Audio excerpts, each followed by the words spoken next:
Just 3 weeks after the assault on the U.S. Capitol, the Department of Homeland Security is warning of more potential threats from domestic terrorists in the coming weeks.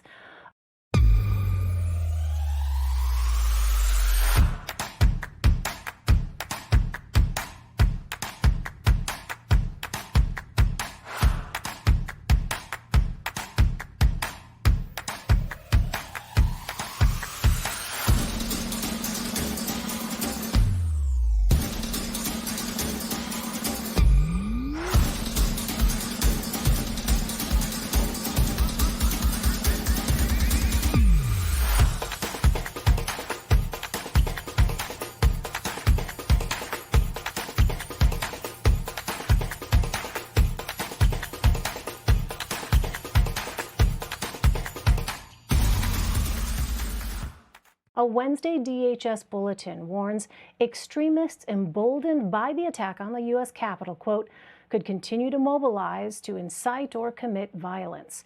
The FBI is sorting through some 200,000 tips, social media posts, and police body cam footage to identify suspects. That is in addition to the 400 people they've already flagged as people of interest. So far, 150 of them have been charged in federal court. Another 50 were charged in Washington, D.C.'s Superior Court. CBS News senior investigative correspondent Catherine Herridge joins me now. Hi there, Catherine. I know the attack on the Capitol was 3 weeks ago. You've been following all of these investigations, but tell us why DHS is issuing an alert now, and how long do they predict that this threat will last? Well, Elaine, the current and former Homeland Security officials we spoke with today here at CBS News all said the same thing, as they think the bulletin is being released now because it's a reflection of this high chatter. This is the discussion that people are referencing on social media, and also just a function of the calendar. The new administration has been in place for about a week, and it's given some time for the acting Homeland Security Secretary to look at the threat landscape, and a decision was made that they wanted to warn the public in a very obvious way about the high threat level, especially in the wake of January 6th.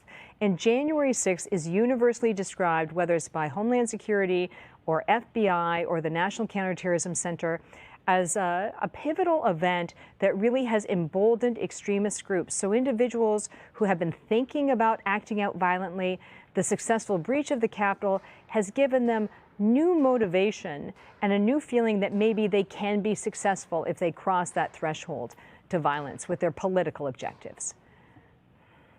Well, right now, the U.S. can go after terrorists overseas by designating groups foreign terrorist organizations, but there's no equivalent law when it comes to domestic groups. And former Homeland Security Secretary Michael Chertoff addressed this on CBS This Morning earlier. Let's listen to that.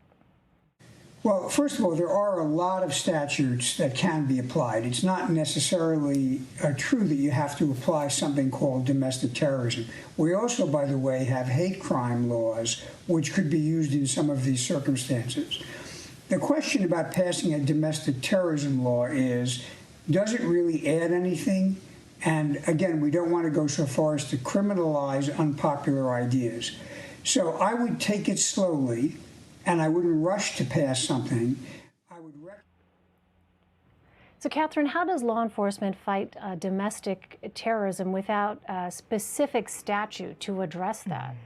Well, I think there are, Elaine, really two parts to this discussion. The first is what you heard from the former Secretary of Homeland Security, Michael Chertoff, who served under a Republican administration. He's saying there are a lot of laws on the books already that really can effectively deal with the situation we're feeling today. Don't be in a rush to put new laws on the book. But the counter argument is that saying it's a domestic terrorist act could have a deterrent effect for individuals who are considering violence. We talked about this the other day. It's the difference between someone who's radicalized by al-Qaeda plowing a car into a crowd of people and killing 6 of them and facing a terrorism charge in that particular case, and another individual who is inspired or radicalized by a domestic extremist group doing the same thing, but they would be charged with murder or manslaughter. So there's a lot of symbolism to the language, and what the former secretary is getting to is that you have to go slowly